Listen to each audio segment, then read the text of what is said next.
చేసుకున్నాం అధ్యక్ష. ఈ పాలసీతో పాటు tourism policy, sports policy, industrial policy, energy policy, వీటన్నిటిని కూడా ఒక పాలసీస్ తీసుకొచ్చినాం అధ్యక్ష. పాలసీ లేకుండా పనిచేస్తే గతంలో జరిగినట్టు నచ్చితే నజరానా, నచ్చకపోతే జుర్మానా అనే విధానాన్ని ఈరోజు నియంత్రించాలని ప్రభుత్వము పారదర్శకంగా ఎవరైనా ఉండని ఈ పారామీటర్స్కు లోబడి అప్లికేషన్ పెట్టుకుంటే ఆన్లైన్ క్లియర్ చేసినట్టు ఈరోజు ఒక పారదర్శకమైన పరిపాలన.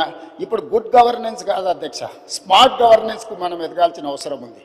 సిటిజన్ చార్ట్ పెట్టుకొని ప్రజలు ఏమడిగిన సేవలు వాళ్ళ ఇంటికి కంప్యూటర్లో ఆన్లైన్లో వాళ్ళకి ఇచ్చే ఒక వ్యవస్థను అభివృద్ధి చేస్తున్నాం అధ్యక్ష.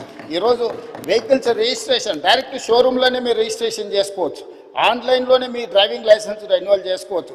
ఏ దానికి కూడా మీరు ఆర్టీఏ ఆఫీస్కు రావాల్సినట్టు దళారుల మీద ఆధారపడాల్సిన అవసరం లేకుండా దళారీ వ్యవస్థను పూర్తిగా నియంత్రించి అవినీతిని కూడా తగ్గించి ఈరోజు ఈ అన్ని రిఫార్మ్స్ కూడా సిటీలో మనం తీసుకొస్తున్నాం అధ్యక్ష. దయచేసి సభ్యులు అభివృద్ధి విషయం వచ్చినప్పుడు రాజకీయాలకు అతీతంగా మనం ఏకమవ్వాలి, లేకపోతే ఈ ప్రాంతానికి తీరని నష్టం చేసిన వాళ్ళం అవుతాం అధ్యక్ష.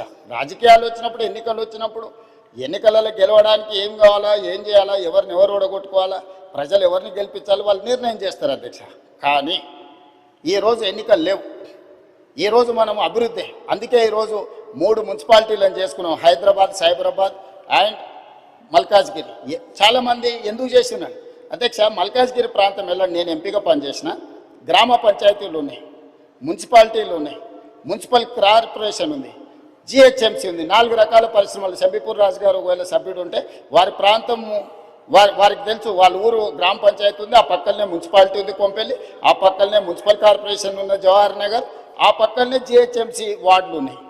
4 రకాల పరిపాలన స్థానిక సంస్థలలో జరగడం వల్ల గ్రామ పంచాయతీ పార్టీకి గ్రామ పంచాయతీ పనిచేస్తుంది, మున్సిపల్ పార్టీకి మున్సిపల్ పనిచేస్తుంది, మున్సిపల్ కార్పొరేషన్ వేరేలాగా పనిచేస్తుంది, జిహెచ్ఎంసీ ఇంకొకలాగా పనిచేస్తుంది.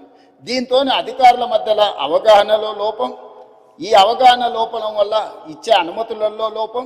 ఒక దగ్గర 20 ఫీట్ల రోడ్డు ఉంటుంది, అప్పుడే 100 ఫీట్లు అవుతుంది, అప్పుడే మళ్ళీ 30 ఫీట్లు అవుతుంది. దీనివల్ల చెరువులను కాపాడలేకపోతున్నాం, కుంటల్ని కాపాడలేకపోతున్నాం, నాళాలను కాపాడలేకపోతున్నాం, రోడ్లను విస్తరించలేకపోతున్నాం.